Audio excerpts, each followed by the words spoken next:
پاکستان کا اگلا prime minister وزیر اعظم کون ہوگا؟ 2024 کی 8 فروری پر ہونے والی جنرل الیکشنز کے اندر سب سے زیادہ اکثریت حاصل کرنے والے پی ٹی آئی کی طرف سے لڑنے والے آزاد امیدوار کی تھی، لیکن الیکشن کمیشنز کے رول کے تحت 3 دن تک الیکشنز ہونے کے بعد ان آزاد امیدوار کو اختیار ہے کہ کسی بھی پارٹی کو جوائن کر سکتے ہیں۔ اس کے بعد آزاد امیدوار کی تعداد جا کر کے 94 بچی۔ دوسرے نمبر پر اکثریت نیشنل اسمبلی کے اندر پی ایم ایل این کی ہے 72 سیٹس کے ساتھ، تیسرے نمبر پر پی پی 54 سیٹس کے ساتھ، اور چوتھے نمبر پر این پی این 17 سیٹس کے ساتھ۔ اگر آپ میں سے کوئی نیا ہے تو میرے چینل کو سبسکرائب کر دیں۔ اب امکان یہ ہے کہ یہ تینوں پارٹیز مل کر کے حکومت بنائیں گی، پی ڈی ایم جس کو نام دیا جائے گا پی ڈی ایم 2.0، اور جو پی ٹی آئی جس کی طرف سے لڑنے والے آزاد امیدوار جس کی سب سے زیادہ اکثریت ہے، ان کی حکومت کے بننے کا امکان بہت کم ہے، کیونکہ ان بڑی پارٹیز کے علاوہ جتنی بھی پارٹیز ہیں ان کے ساتھ ملتی ہیں پھر بھی حکومت نہیں بنے گی، کیونکہ ان پارٹیز کو کوئی خاص اکثریت یا کوئی سیٹس نہیں مل سکی ہیں۔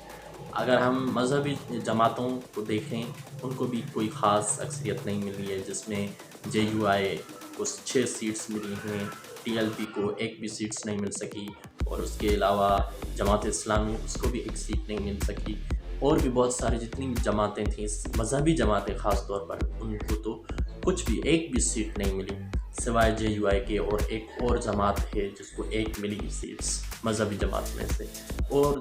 بھی جتنی بھی جماعتیں ہیں وہ بھی اگر مل جاتی ہیں پی ٹی آئی کے ساتھ پھر بھی کوئی امکان نہیں ہے پی ٹی آئی کی حکومت کے بننے کا۔ کنفرم ہو گیا کہ پی ڈی ایم ہی کی حکومت بنے گی۔ کہا یہ جا رہا ہے کہ پرائم منسٹر شہباز شریف بنیں گے، اور فارن منسٹر جو ہے بلاول بھٹو زرداری بنیں گے، اور پریزیڈنٹ آصف زرداری کو بنایا جائے گا، اور منسٹر آف پنجاب مریم نواز کے بننے کا امکان ہے۔ تو اب بھی کوئی امکان نہیں ہے کہ کوئی چینج یا کوئی تبدیلی آ سکے یا کچھ بہتری آ سکے عوام کی زندگی میں۔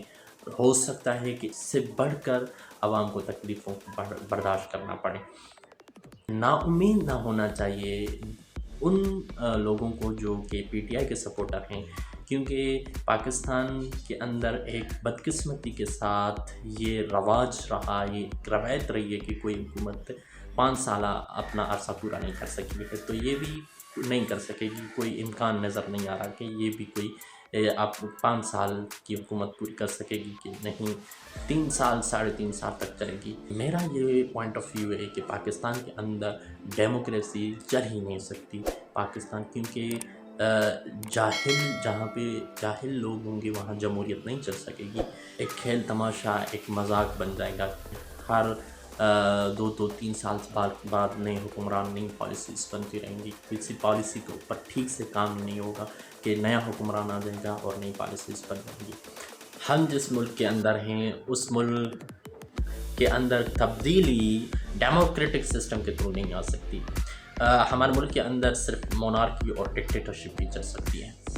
کیونکہ ہمارے ملک کے لوگ جاہل ہیں، وہ صحیح اپنے حکمران کبھی چن نہیں سکتے۔ ہمارے ملک کو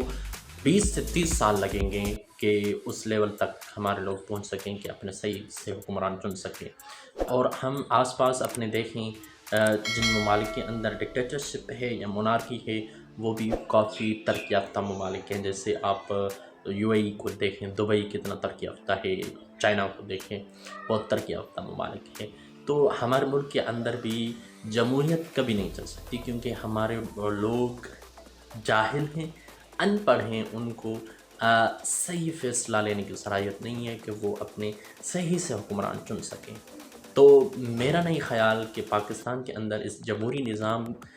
کے تھرو یا الیکشنز کے تھرو کوئی تبدیلی یا کوئی بہتری یا ترقی ہو سکتی ہے۔